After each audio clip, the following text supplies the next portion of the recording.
மேடையில் நிகழ்ச்சி பண்ணுறது சாதாரண விஷயம் இல்லை. அவங்க இந்த வயசுலேயே பண்ணும்போது அவங்கள பாராட்டணும் ரொம்ப.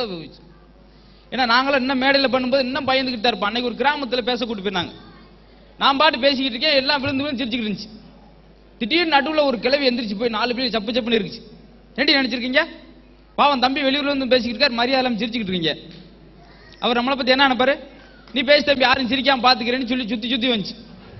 நான் கையெடுத்து கும்பிட்டேன், ஆத்தா தாய் ஏன் பொழப்ப கெடுத்து விட்டு போறாத, நான் வந்தது அதுக்கிட்டேன்னு சொல்லி அதை உட்கார வச்சோம். இது போக நான் இன்னொரு கிராமத்துக்கு பேசி போயிருந்தேன்.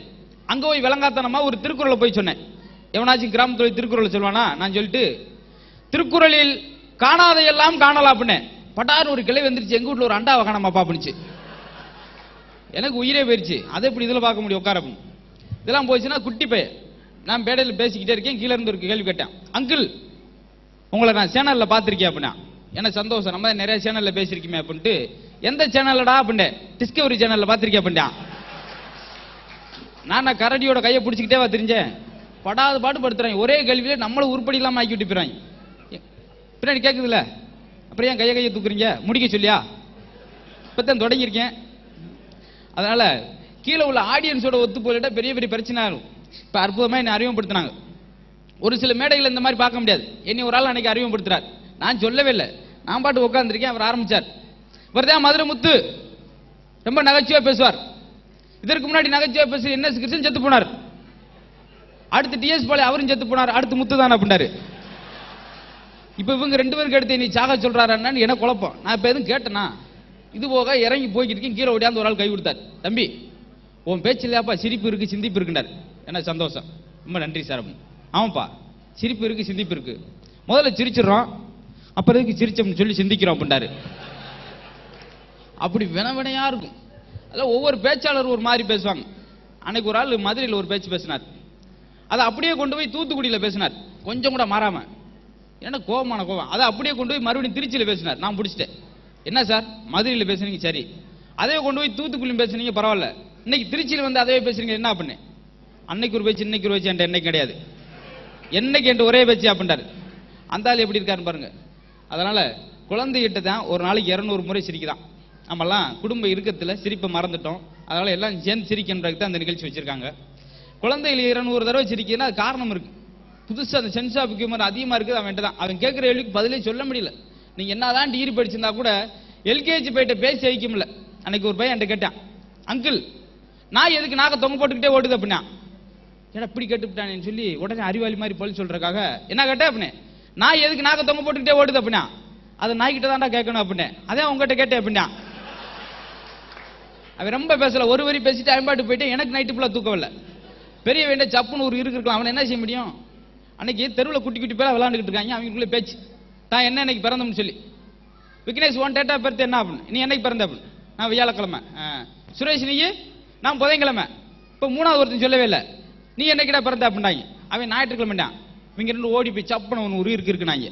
ஏடா ஞாயிற்றுக்கிழமை லீவில் அன்னைக்கு அப்புறம் நீ பிறந்திருப்ப. என்ன ஞாயிற்றுக்கிழமை டோட்டலாக சட்டை இழுத்து மூடிட்டா போயிடுவாங்க. படாத பாட்டு படுத்துறது. ஏன்னா ஒண்ணுமே அடுத்த விஷயம் எதுவும் பேச முடியல. அவங்க அம்மா கடைக்கு போயிட்டு வர்றதுக்காக கூப்பிட்டாங்க.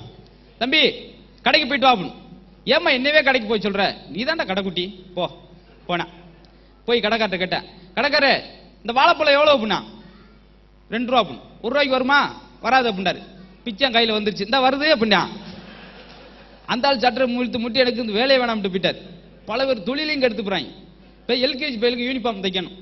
ஸ்கூல் ஆரம்பிச்சாச்சு. அவங்க அப்பா கடைக்கு போனார், சவுளி கடைக்கு கூட்டு போனார். பையில கடைக்காரர் ஒவ்வொரு துணியா எடுத்து காட்டுறாரு. தம்பி இந்த துணி எடுப்பா நல்லா இருக்கும், அந்த துணி எடு அப்படி இருக்கு அப்படின்னு. இவன் ஒரு துணியை பார்த்துட்டு நல்லா இருக்குமா அப்படின்னா. கிளியவே கிளியாதுப்பா நல்லா இருக்கும் அப்படின்னு. கிளியவே கிளியாதுன்றீங்க, அப்புறம் எப்படி எனக்கு 1 மீட்டர் கிளிப்பீங்க அப்படின்னா. அவர் ஏன் 60 வருஷம் சர்வீஸ்ல ஒருத்தன் கூட பிடிக்கட்ட காணாமடா. என்ன பிரமாதம். இது போக நம்ம சின்ன வயசுல சின்ன சின்ன சந்தோஷம் இருக்கும்.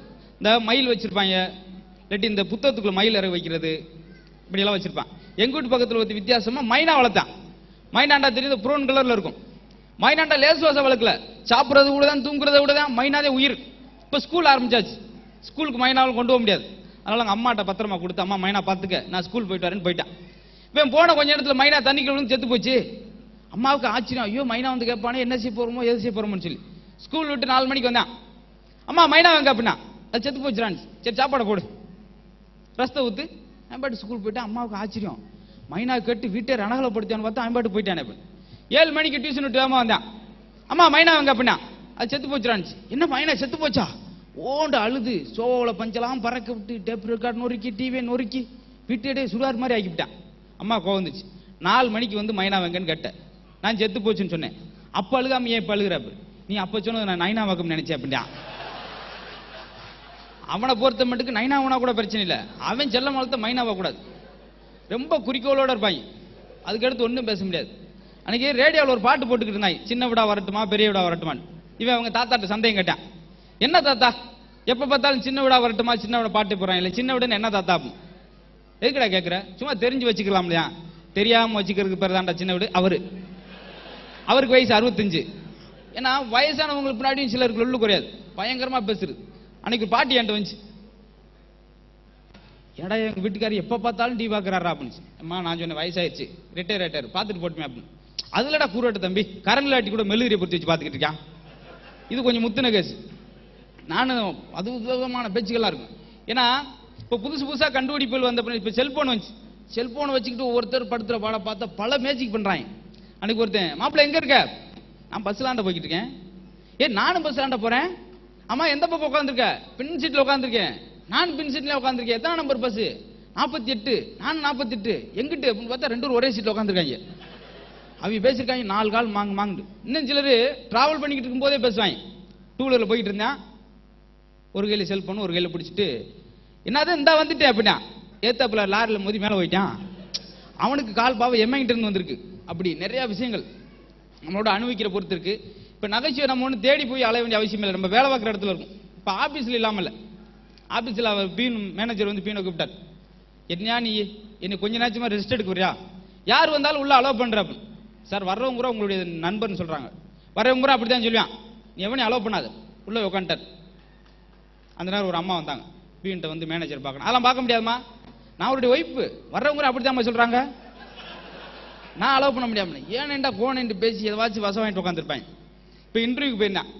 மேனேஜர் ரொம்ப சிம்பிளா கேட்டார். தம்பி உன்ட்ட ரொம்ப கஷ்டமாலாம் கேட்க போறது இல்லை, சிம்பிளா தான் கேட்கிறேன், கேளுங்க சார். 15 எவ்வளவு உண்டார்? இவன் பயங்கரமா யோசிச்சு வேர்த்து விறுவிறுத்து போய் 26 விட்டான். ஆனா அநியாயம் பாருங்க, அவனுக்கு அப்பாயின்மெண்ட் ஆர்டர் வீட்டுக்கு வந்துச்சு. தூக்கிட்டு வேகமா ஓடியாந்தான்.